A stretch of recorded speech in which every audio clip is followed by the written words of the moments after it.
नवेद हामिद साहब, मैं इसराइल के अंदर की बात करूं, अभी बीबीसी ने 4 दिन पहले बाकायदा एक स्टोरी की थी और ये खबर दी थी कि इसराइल के लोग जो है वो इसराइल छोड़ के जा रहे हैं। वो कह रहे हैं कि अब यहाँ कोई फ्यूचर बिल्कुल नहीं है, यहाँ बिल्कुल। जो है बड़ा खतरा लाक हो गया। और उसकी वजह यह है कि आयरन डोम और जिस तरह से इन्होंने तमाम जो डिफेंसिव सिस्टम की बातें करते थे वो फेल हो गए। क्योंकि अभी ईरान हो या हिजबुल्ला हो, इन लोगों ने या हौती हो, इन लोगों ने कहा कि अभी हम जो है कोई आपके यहाँ सिविल उस पर अटैक नहीं कर रहे हैं, अभी तो हम जो आपके फौजी अड्डे उस पर अटैक कर रहे हैं, लेकिन अगर हमें मजबूर किया जाएगा तो हम उस पर भी करेंगे।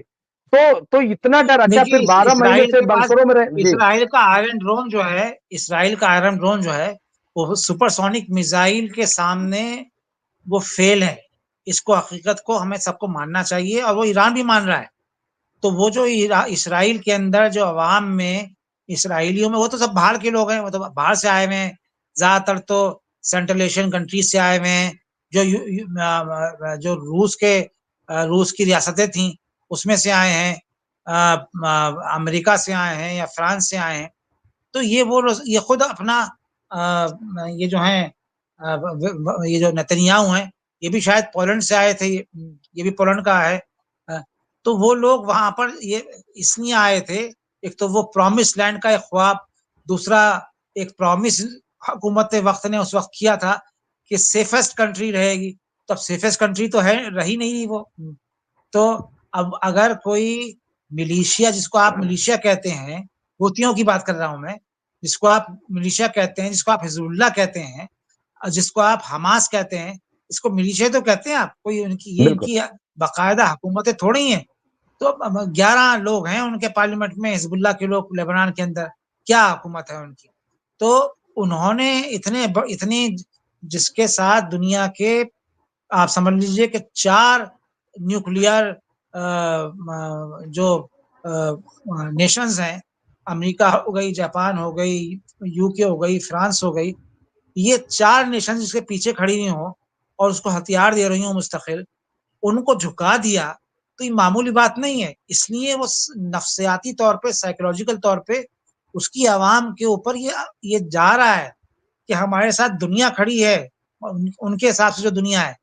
बाकी अफ्रीका व अफ्रीका जो है, साउथ एशिया हो गया, दूसरी जगह हो गए, इनको दुनिया कहाँ मानते हैं। वो तो उनको दुनिया मानते जो ताकत वाले ममालिक हैं, जिसके पास ताकत है, वही उन्हीं को दुनिया मानते हैं वो।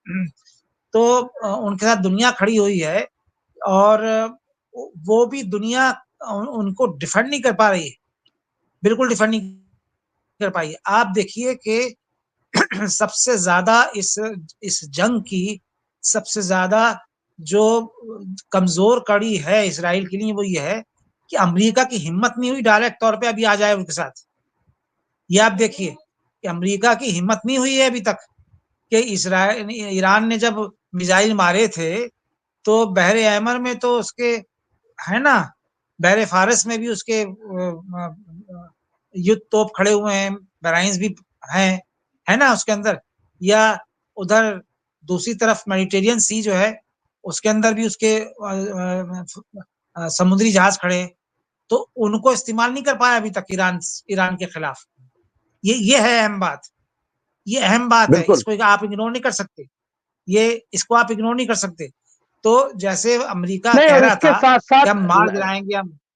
नवेद हामिद साहब, इसके साथ साथ अभी 3 दिन पहले आपने भी खबर पढ़ी होगी कि बाकायदा ईरानी पार्लियामेंट में मिलिशिया के लिए एक बिल आया और कहा कि हम जो है इनका एक ज्वाइंट जो है वो बनाएंगे। बिल्कुल मतलब इनका एक सेक्रेटरीट बनाया जाएगा और इन सबको एक जो है उसमें बांधा जाएगा। मतलब ये भी तो अपने आप में एक अरे बड़ी बात है। ये तो इससे बढ़ के जो खबर है ईरान की, वो ये है कि हाँ ईरान के पार्लियामेंटेरियंस के ग्रुप ने ख्वामनई साहब को लिखा है कि न्यूक्लियर हथियार पर डिसीजन लेने का वक्त आ गया है। क्या है वो न्यूक्लियर पॉलिसी को, उन्होंने हथियार की बात नहीं करी है, उन्होंने पॉलिसी रिव्यू करने की बात करी है।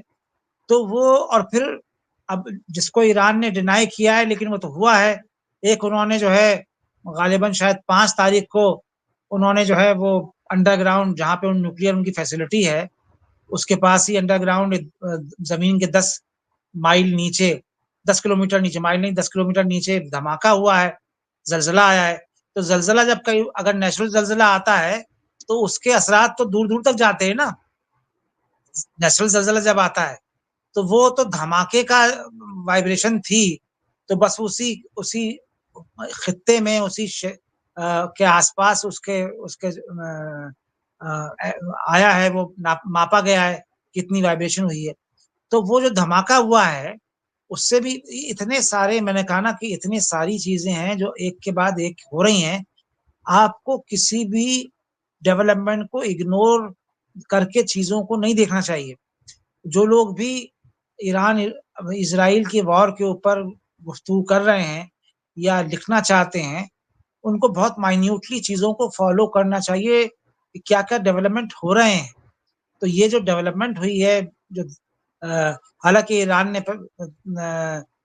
उसको हल्का सा डिनाई किया है, लेकिन ये मुसल्लम बात हो गई है। सब लोग कह रहे हैं कि वो धमाका ही था, न्यूक्लियर धमाका था वो, जो होता है न्यूक्लियर धमाके में वही होता है।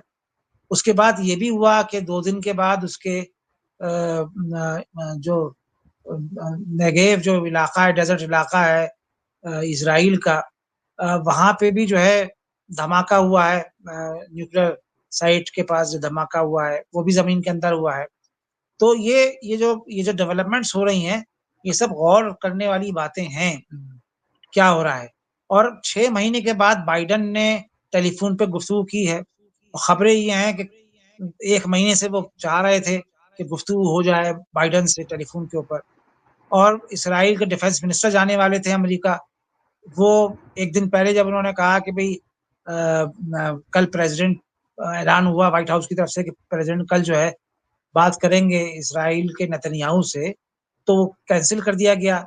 अभी कहाँ डिफेंस मिनिस्टर अभी तक नहीं गया, उसके बाद कैंसिल होने के बाद, कैंसिल नहीं, पोस्टपोन हुआ था वो, अभी तक नहीं गया है। आज 4 दिन हो गए उस गुफ्तगू को भी, अभी तक नहीं गए वो। तो ये सब डेवलपमेंट ऐसी हैं कि एक एक डेवलपमेंट जो है वो अपने अंदर, आप समझ लीजिए कि बहुत वजनी डेवलपमेंट है। और इससे पता चलता है कि इसराइल 10 बार सोचेगा, 10 बार क्या 1000 बार सोचेगा कि भाई इसको कितना और एस्केलेट करना है। लेकिन ये कि ये पीस अभी हो जाएगा, अमन हो नवेद जाएगा।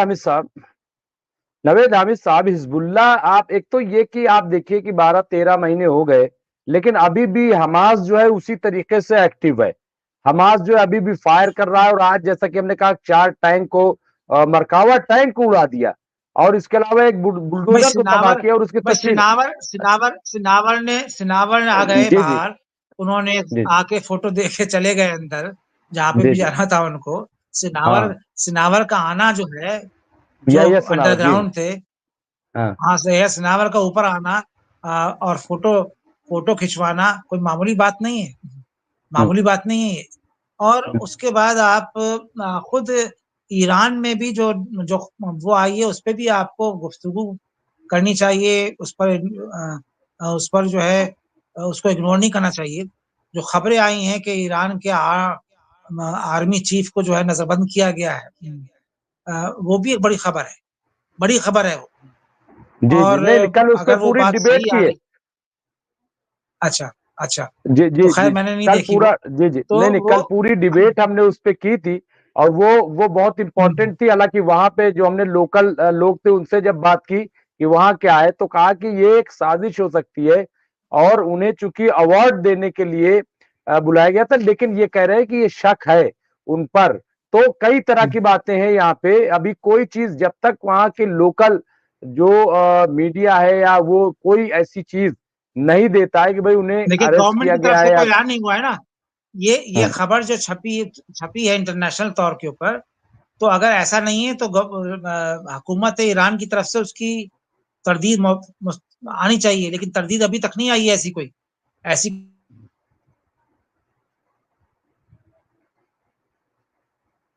जी जी बिल्कुल। दुनिया के अंदर ये खबर, अगर दुनिया के अंदर अगर ये खबर गई है तो इसकी फौरन तरदीद आनी चाहिए थी ईरान की तरफ से। तो ऐसी कोई तरदीद अभी तक नहीं आई है। नहीं नहीं, तो मैं जब तक ये यहाँ तक ये खबर है कि वो मैंने कल यही चलाया था कि बाकायदा उनको हार्ट अटैक आया है और उनसे पूछताछ हो रही थी। उसी के दौरान ये जो है स्काई न्यूज अरेबियन जो है उस पे भी मैंने देखा था, कई और न्यूज चैनलों ने इस बात की तस्दीक की थी। लेकिन अभी हम ये कह रहे हैं कि जब तक वहां से तरदीद या जो भी, इसका मतलब ये कोई ना कोई बात तो है, क्योंकि जिस तरह से बड़े बड़े जी, लीडर टारगेट किए गए, तो कहीं ना कहीं कोई चीज तो है, ऐसा नहीं है कि नहीं है, उससे इनकार नहीं किया जा सकता। लेकिन मैंने कहा कि अभी जो है वहां पे ये चीज नहीं। अच्छा, दूसरी इसी से रिलेटेड मैं पूछ रहा था, जब हमास का जिक्र कर रहा था कि हिजबुल्लाह ने जो कहा है कि हैफा और यहाँ के अवाम जो है इसको छोड़ दे, तो क्या मतलब ये कोई बड़ा अटैक हिजबुल्लाह करेगा? वैसे तो रोज ही कर रहा है। देखिए उनकी प्लानिंग तो बड़ा अटैक करने की है, लेकिन ये कि देखिए जब जब जंग होती है ना, तो बहुत सारी चीजों को, जैसे मैंने बार बार एक होता है ना वो जंग के दौरान जो मैंने जिक्र किया अभी, वार मॉन्गरिंग का भी, तो धमकियां दी जाती हैं। तो धमकियां भी होती हैं, वो कभी कभी धमकियां भी होती हैं, कभी भी भपकियां होती हैं, और कभी कभी वो शेर आया शेर आया शेर आया में वो हो भी जाता है। तो ये तीनों ऑप्शन जो हैं वो they are on the tables.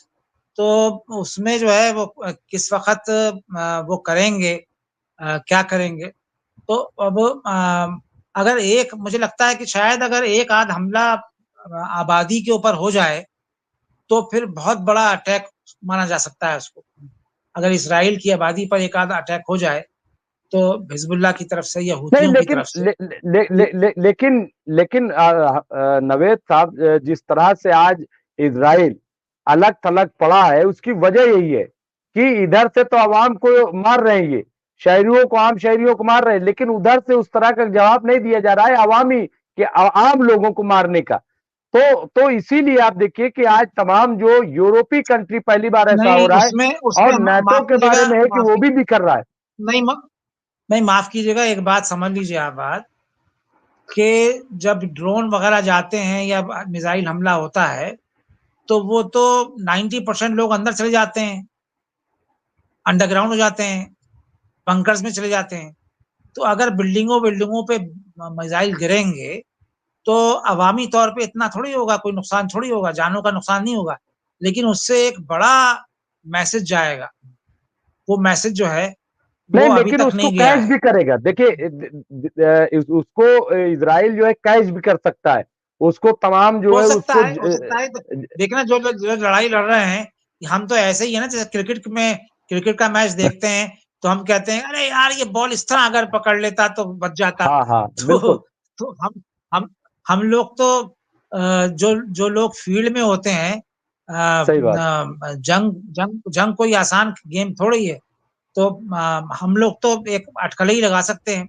लेकिन ये कि ये जैसे आपने कहा कि भाई वो हिजबुल्लाह ने कहा हम मारेंगे हैफा के ऊपर, अरे मारेंगे तो फिर मार दीजिए फिर आप, ताकि जंग एक नहीं, वहां ऐसे भी नहीं लोगों को बचना कहा है है कि आप खाली कर दीजिए, जो शहरी है उनको कहा है कि आप हाँ जगह जो है अपना खाली कर दीजिए, इस हाँ, तरीके से खाली जो कर है। दीजिए भाई, इन्होंने भी तो कहा ना, इन्होंने भी कहा बैरूत खाली कर दीजिए, इन्होंने भी कहा कि साहब ये सदर्न लेबनान खाली कर दीजिए, कहा ना इन्होंने।